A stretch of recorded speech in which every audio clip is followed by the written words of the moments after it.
Today, I'm going to show you how to draw a nose in the front, 3/4, and side view in different ways.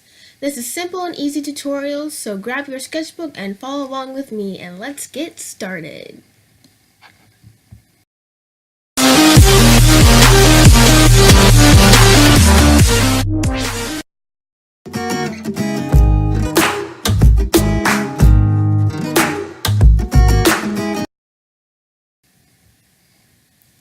So, with anything that you draw, you always start off by drawing basic shapes. While with noses, you can start off with circles, ovals, and triangles. So this first one, I started off by drawing an oval. And the one underneath is the same, but I just added like a triangle. And with all these noses, it doesn't have to be perfect because all noses come in different shapes and sizes. And each nose that I drew it doesn't look the same. And with that being said, with all the noses that I show you, I don't draw some of these noses, but you might like some of the noses that I personally don't like because everyone has a different style. And I just wanted to show you in this tutorial how to draw noses in many different ways. Later, I'll put a check by the noses that I draw in my style for the 3/4 view.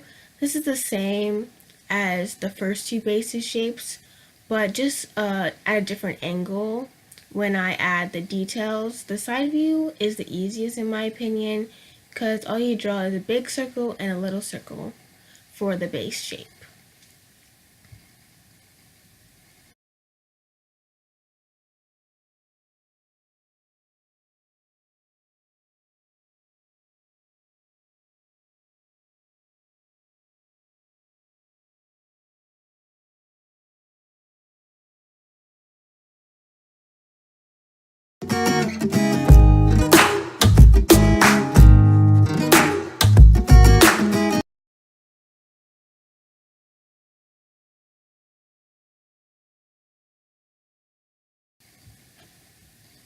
So I'm going to try to explain this the best way that I can. It's just hard to put it in words sometimes.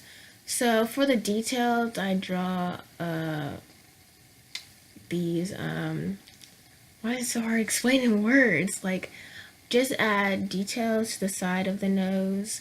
Like, I call them parentheses just to explain them to the side of the nose.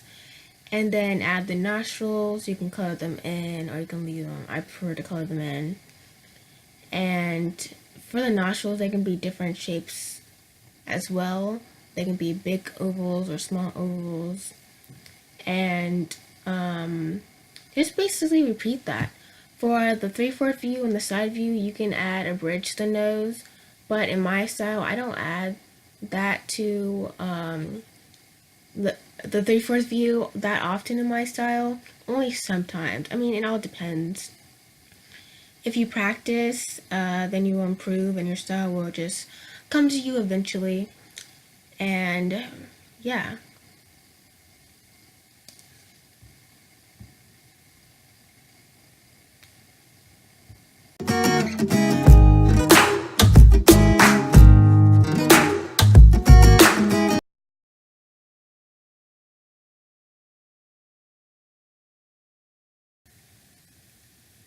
Shading is pretty simple, but I do want to make a tutorial on that in the future. I did make a digital art tutorial on shading and coloring, but I do want to make one for traditional art soon. And I believe I used the 6B pencil to shade. I just like how soft it is and how easy to blend. And to blend, I just used Tortillon or blending stump, whatever you want to call it. And when you're shading, what I like to do is I like to just leave the point of the nose and the bridge of the nose highlighted.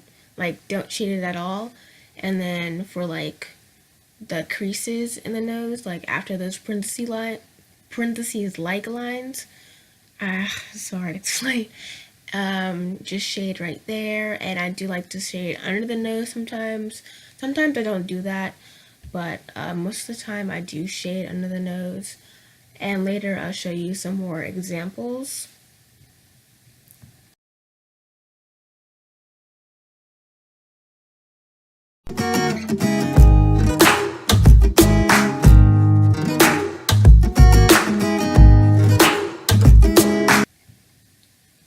Honestly, I wasn't gonna do any more drawing today, but off camera, I got really motivated to do some sketches and just practice more noses, and I also drew a face off to the side.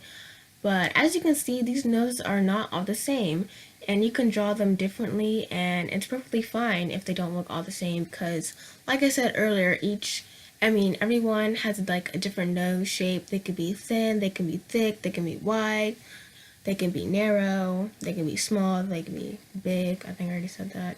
But yeah, they come in different shapes and sizes, so don't get frustrated if they don't look the same, because that's okay, because not all noses look the same.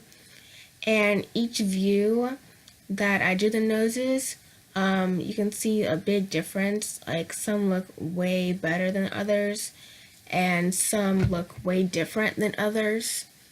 And all it takes is just practice, because practice helps you improve. I feel like I definitely improved a lot while just sketching these noses. And I don't even draw or sketch that often as I should. But yeah.